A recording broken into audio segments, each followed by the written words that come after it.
परचून के साथ पूरे सतगुरु का एक दुकान खोल दी।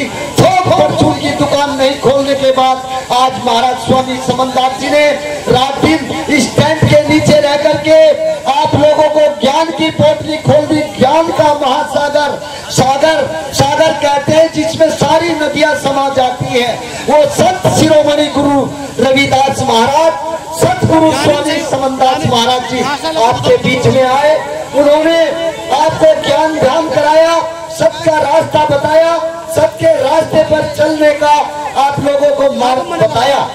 आज आप उसी के आपसे 1-1 रुपया लेकर के 5-5 रुपए 1-1 रुपया क्योंकि महात्मा लोगों ने प्रचार किया, सतगुरु महाराज स्वामी समनदास जी ने प्रचार किया। अब फैक्ट्री भी बचाने के लिए आप लोगों को प्रयास करनी पड़ती थी, आपको हवन करने के लिए, आपको फेरे कराने के लिए पंडितों के पास जाना पड़ता था। पंडित ने पोटली बांध ली, रुपया बांध लिया और घर को निकल गया। किसका फेरे कराएगी? चमार के छूट के कराए। आप उसको देने लगे पैसा या कहने लगे खाना खा लो। महाराज जी, पंडित जी ये कहता नहीं खाओ तुम जजमान, तेरा हम लग रहे हैं। और आप लोगों से पैसे ले लिया और उसे कहा कच्चे चावल बांध दो और चावल दाल दे दो, भूरा दे दो, और उसने पोटली बनवाई और वो कहने लगा अच्छा सामने चलो। अरे पंडित जी वो तो खा लो। वो कहने लगे मैं ना खाता और मैंने ले लिया, बस इसको ही काफी। तो वो आप लोगों से छुटकारा पाने के लिए आज महाराज स्वामी समनदास जी ने आप 33,000 करोड़ी देवी देवता 24 देवी देव क्यों नारी जी और इनसे पीछा छुटवाया। उसके बाद 650 साल के बाद बहुत संत महात्मा आए, बहुत संत आए, अपनी भक्ति तक सीमित रहे। ये महात्मा, ये वकालत, ये वकील महाराज स्वामी समनदास जी ने ऐसी फौज तैयार कर दी, सुभाष जैसे लोग तैयार कर दिए।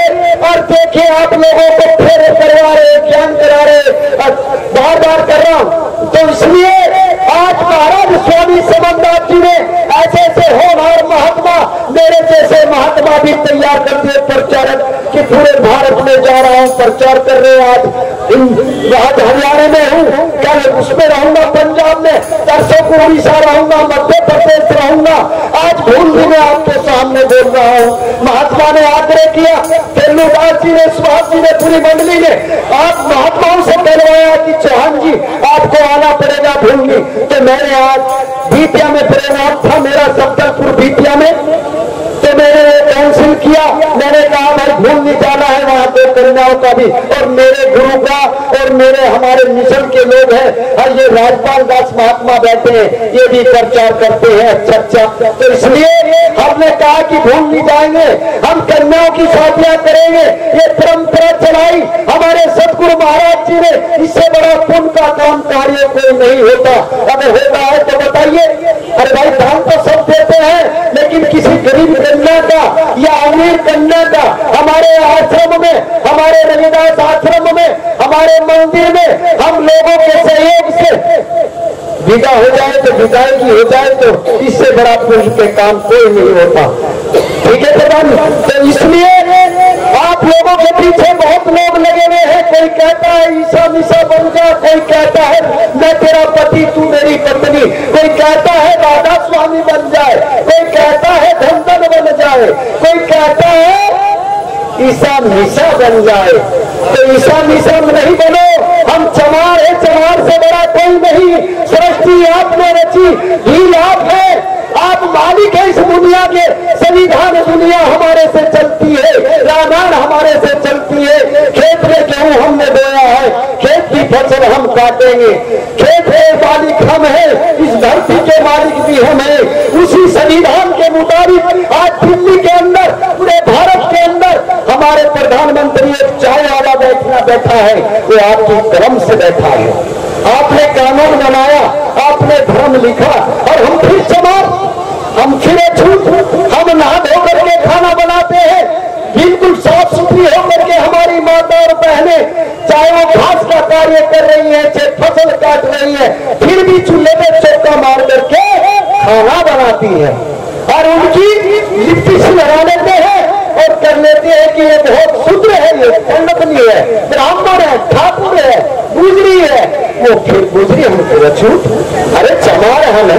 अरे पंडित तू चमार कहा था?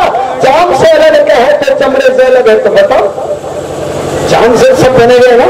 तो इसलिए अपने आप को पहचानो, अपने आप को झांको, अपने आप को, अपने गुरु को मानो, अपने माँ बाप को मानो और पढ़ लो। मास्टर चाबी देगी तुम्हें, बाबा साहब भीमराव अम्बेडकर साहब ने स्कूल खोल दिए, डॉक्टर बना दिए। तो बोलो सतगुरु रविदास महाराज की, स्वामी समनदास महाराज की, स्वामी धार्मिक सुखदास महाराज की, बाबा साहब भीमराव अम्बेडकर साहब की। अब उसके बाद सुने सत्संग शुरू होगा, आरती के द्वारा सत्संग सुने और बड़े प्यार के साथ बैठे और गुरु के चरणों में ध्यान लगा करके बैठे।